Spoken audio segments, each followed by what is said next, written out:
Oh, hello, this is Tak Chung from Walk with Tak. This is another one of my real-time stir-fry video.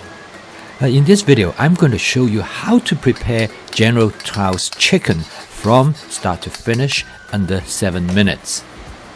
Well, at least this is my version of General Tso chicken, and I want to make it a little bit healthier. I thought out 1 pound of chicken that I have sliced and frozen in the freezer. I throw them in a bowl of warm water, and it takes only about 10 minutes to thaw. I cook this dish in my immerser carbon steel wok, which I had for about over, I would say maybe 4 or 5 years. I like this wok. It is light and easy to handle. I start by sauteing 1 tablespoon of garlic in 1 tablespoon of canola oil.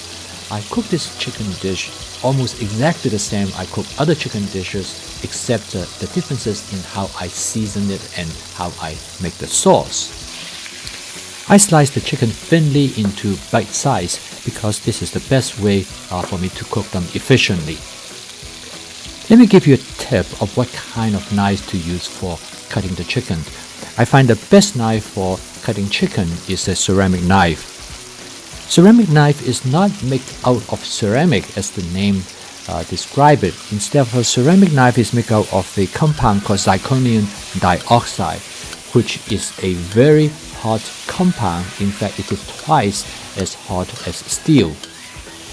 Consequently, ceramic knife can stay sharp much longer than the steel knife. The only problem is that ceramic knives tend to be more brittle and they shatter easy. With constant stirring, the chicken is now about 70% cooked. Now I'm ready to add my seasonings. 1 teaspoon mushroom seasonings, ½ teaspoon garlic powder, ½ teaspoon cumin, ½ teaspoon onion powder, ½ teaspoon paprika, 1/3 teaspoon ginger powder. This is the basic seasonings that I use in most of my dishes.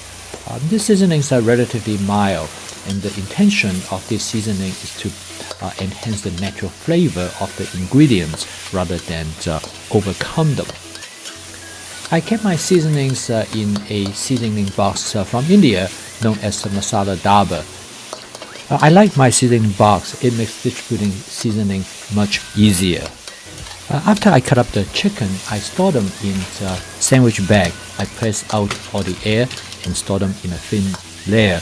And I usually store about 8 ounces in each bag. When I'm ready to use, I just take them out of the freezer and I put them in a bowl of water, and they thaw out in about 15 minutes. The chicken is almost cooked. Now I'm going to create the sauce. To make the sauce, I first add 1 tablespoon of Hoisin Sauce, which is the sauce that gives this dish its signature flavor. Hoisin Sauce is a dark color sauce that includes fermented soy products, fennel seeds, 5 spices, garlic, and sugar. It is often used as a dipping sauce as well as in stir-fry. One of the most well-known use of Hoisin Sauce is in Peking duck, with meat of the duck eaten in a small flour wrap, together with Hoisin Sauce and scallions. Hoisin Sauce is also the main ingredient in wushu pork, giving the dish its signature flavor. Another characteristic of General Tso's chicken is the tangy flavor, which is achieved by adding rice vinegar. I add 1 tablespoon of a dark rice vinegar known as Zhenjiang vinegar that originated from a place known as Zhenjiang. This is a vinegar has a rich flavor and in some way is similar to the balsamic vinegar. This vinegar is often used to make dipping sauce for pot stickers. You can find these vinegars in most Asian stores. To add salt and a dark color to the chicken, I add 2 tablespoons of a dark soy sauce, which is mushroom flavored to give a taste of richness to the dish. The dark soy sauce also added a smoked flavor to the chicken that could not be achieved using the regular soy sauce. In my cupboard, I always have 3 kinds of soy sauce: a light soy sauce, a regular low sodium soy sauce, and this dark soy sauce. Okay, I'm almost done in creating the sauce of this General Tso's chicken, and the next step is to add sugar, a lot of sugar. I add about 4 tablespoons of sugar, and if my son is here with me, he would want me to add more sugar. I must admit that the saltiness, sweetness, and tangy flavor is most appetizing. However, I rarely make this dish because it is essentially devoid of any nutritional virtues. So to turn the sauce into a glaze, I sprinkle 1 tablespoon of cornstarch over the chicken in the wok.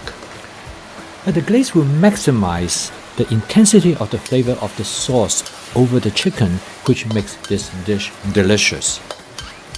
I stir the contents rapidly to evenly distribute the cornstarch to prevent any clumps from forming. I keep an eye on the process to make sure the glaze is not too thin, but also not too thick.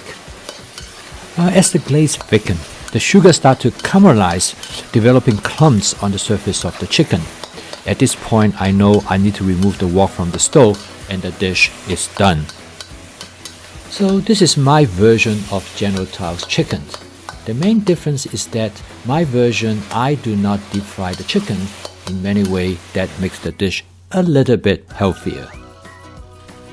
I hope you like this real-time stir-fry video, and if you have any questions, please feel free to email me or leave questions below the video. If you'd like to see more recipes, cooking tips, and benefits of my cooking system, please subscribe to my YouTube channel, Wok with Tak, by pressing the subscribe button below. Thank you for watching. See you next time.